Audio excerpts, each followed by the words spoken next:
the heading said, are our clothes toxic now? Have they been toxic for like decades? We're going to dive into whether that's true or not today.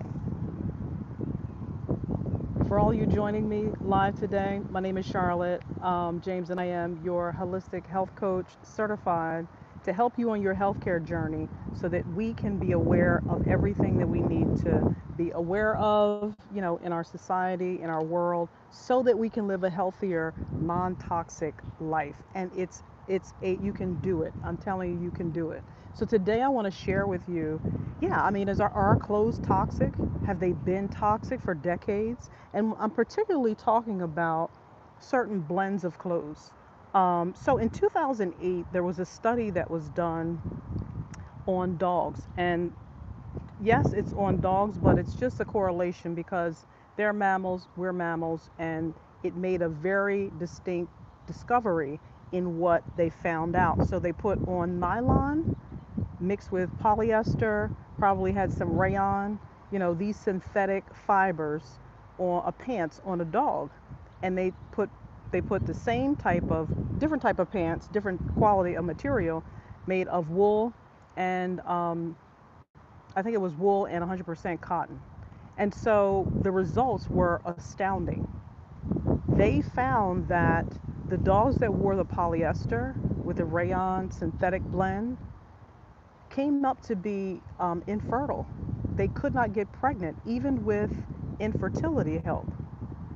The dogs that wore the wool or the cotton blend, they were perfectly fine. And another startling fact was that the progesterone level of these female dogs went down, dangerously down. I mean, even our scripture today in Deuteronomy 22 and 11, it says, "You shall not wear any other garment.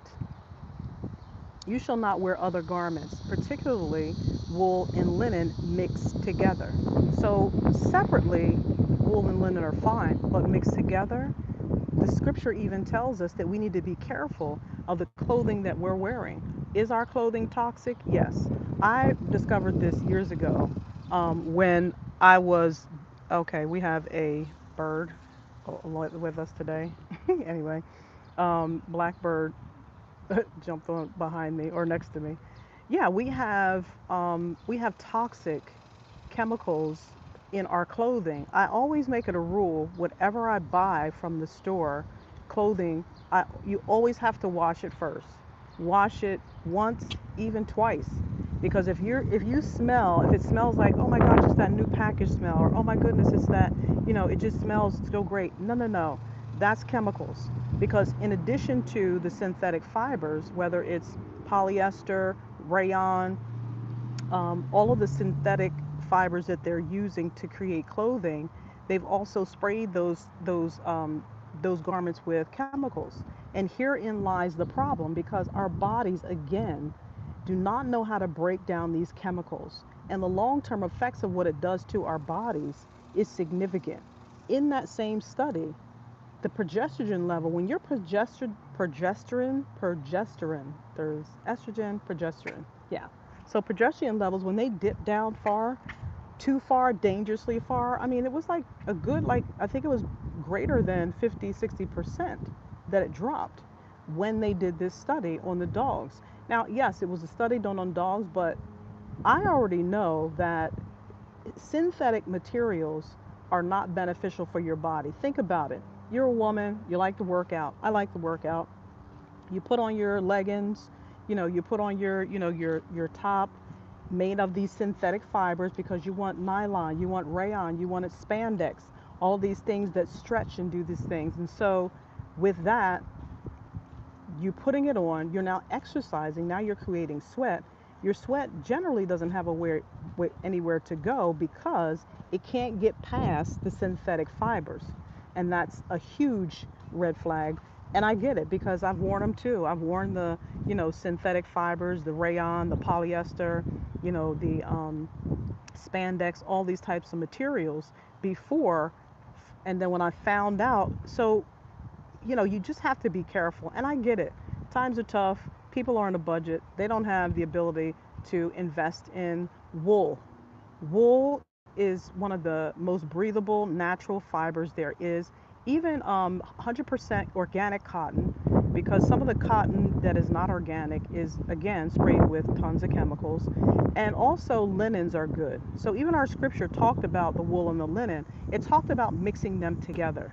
Today, what we're seeing are tons and tons of um, synthetic fibers that are being mixed. So you might have a cotton blend. You might have cotton, rayon, polyester.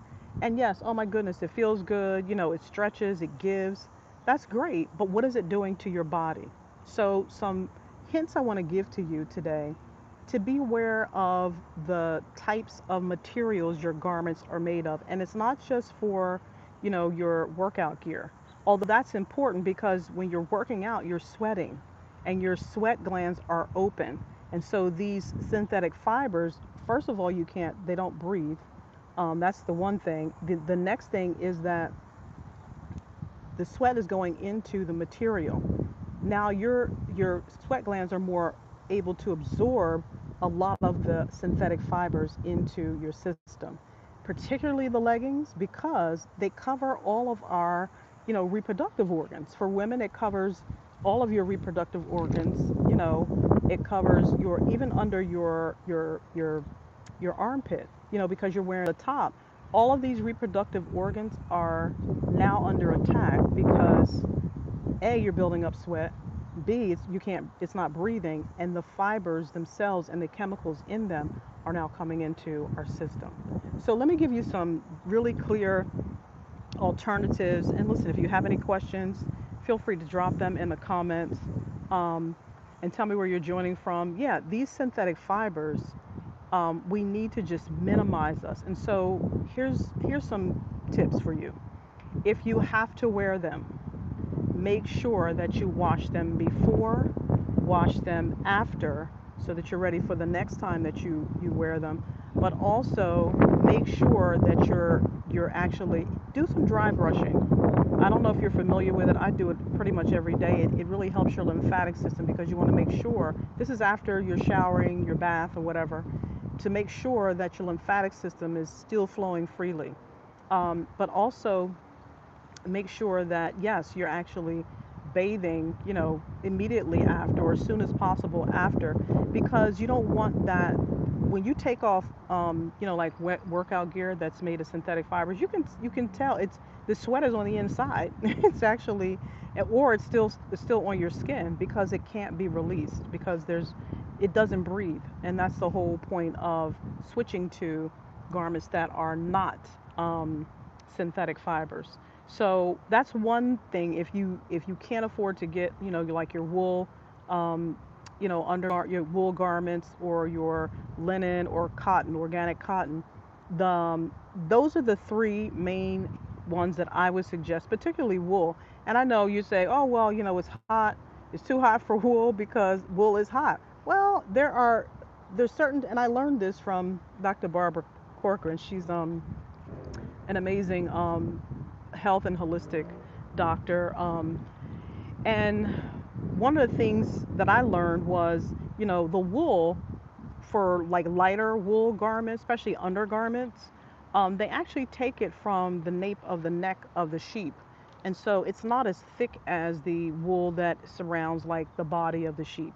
And so it's a lot thinner and you're able to, and I have some, I have some wool undergarments, and they're very, um, I will say they're cooler. It takes some adjustment to get to because you're just not thinking that, oh, this is going to be cool, but it's breathable, and that's the whole point. We want to make sure that we're wearing breathable clothing. If you cannot get 100% cotton, again, make sure you opt for wool or linen, um, and just make sure with all garments, even if they're organic, I always wash the garments first. I've heard several horror stories of people that, just don't believe in, they have to wash their garments before they wear them. And that is absolutely not true. You need to wash the things that you purchase first. If you tried them on, they fit, great, wash them and make sure you're washing them good because you need to get out. If somebody else tried them on, If there's some chemical residue, whatever the case may be, make sure that you're washing your garments out before you wear them. So don't forget our scripture today in Deuteronomy 22:11, and it talks about if the mixing of uh, actually breathable um, materials for garments, and it talked about wool and linen, but it says to don't mix them. It says do not mix them. So we should not be mixing different types of materials. And yes, that's one area that we can do better at. But you know, if you can't, I've given you alternatives already as to what you can do. But my goal is to help you to protect yourself and just detox. I mean, if you wear them often, you know, if you wear these types of materials often, even if you're doing everything right, be sure to do detoxes. Detox your liver, detox, you know, your pelvic area and your, you know, your female organs. You can, and this is not just for females, it also goes for males too, because men wear these same types of materials, not as often as women, but they do wear them. And so be careful. Make sure you're washing them. Make sure you're sticking to natural, breathable garments that have the capacity to, when you sweat, it can go through the garment and it's breathable. So listen, if you made it this far in the video, thank you so much. Please be sure to like the broadcast, be sure to share the broadcast, and join our community here in subscribing so that you know every time that I go live, to give you guys some more important, not just information, but help for your journey in, you know, trying to just maximize and thrive in your health in every single way. So listen, guys, until next time, don't forget to put your questions, send me questions if you want to, and I'll see you next time here on J. Roth as well. Peace.